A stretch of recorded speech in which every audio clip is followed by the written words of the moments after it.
Hi, this is Mike, and welcome back to 5 Minutes of Fantasy Sports. So, we're talking fantasy football today. Yesterday, we went through and looked at the FAB process on waivers. I'll take a look at my waiver results here. And our lesson today is going to be roll with the punches because I found some bad fantasy news out about my team that I wanted to share with you. So, I'm still in first place. That's looking good. Let's take a look though at how the waivers went. So you'll notice I had 3 waiver claims in, all of them on Randall Cobb. Randall Cobb is no longer on my team, and I picked up Ryan Tannehill. So let's take a look at how the waivers went and the free agent acquisition budgets and how that panned out in our league.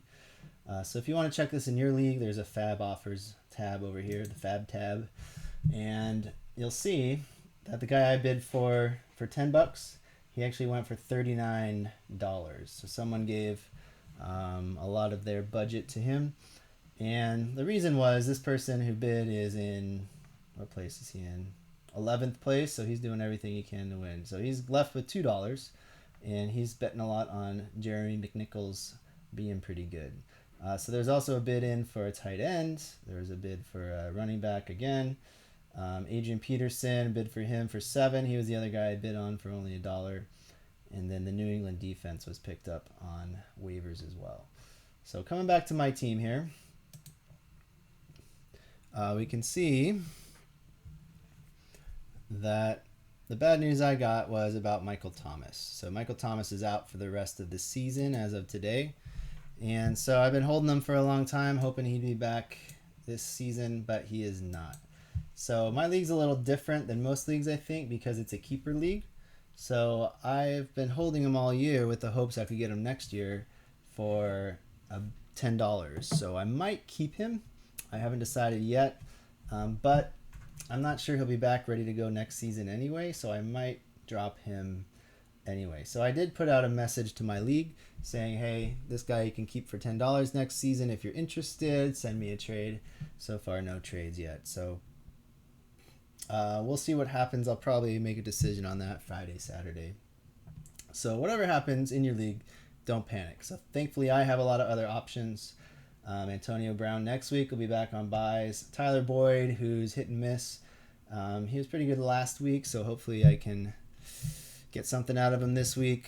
I could plug Dalton Schultz in there as well at my tight end.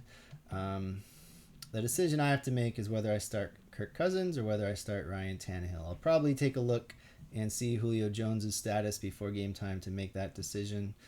The nice thing about having Cousins and Thielen is if they get a touchdown, it's 10 points to me instead of just 4 for Kirk or 6 for Thielen. So keeping that in mind, I'll have some decisions to make. I'm probably going to start the Dallas defense because Denver is not putting up as many points as Arizona. So I guess my advice for this episode would be, roll with the punches. Don't worry too much if something bad happens to your team. It is just fantasy sports. Even if Michael Thomas came back because his quarterback went down, it's going to be tougher for him to get receptions anyway and to do well. So Jameis Winston not being there is going to make a big difference. So what I would suggest is, just do what you can. There's a lot of variables that happen in fantasy sports, and if you want to check the matchups as well, you can do that. Injuries is always a tough one to overcome. I feel bad for the guy who lost Derrick Henry because he was pushing for first place, and now he's going to have a rough go replacing his points that he earned. So main thing is just keep your head on straight, look at your matchup. So my matchup this week, we'll go over this real quickly. I'm going up against the guy who's in 4th place, so he's at 5-3. He's just got one more loss than I do. He's got Patrick Mahomes, who's been hit and miss this season. Deebo Samuel's been crazy. Claypool, Connor, Kamara. So he's got some good players as well. And the matchup is predicted to be pretty even. I haven't been getting much from Kelsey lately. He was a big reason I paid over for him because he presents a positional advantage, which maybe we can talk about in a different episode. But anyway, so tomorrow is the Thursday night game, and I'll talk about what happens then. But basically, you just get your team ready on Wednesday. Hopefully the waivers come through, and that's it. So here's to fantasy sports. I'll see everybody tomorrow.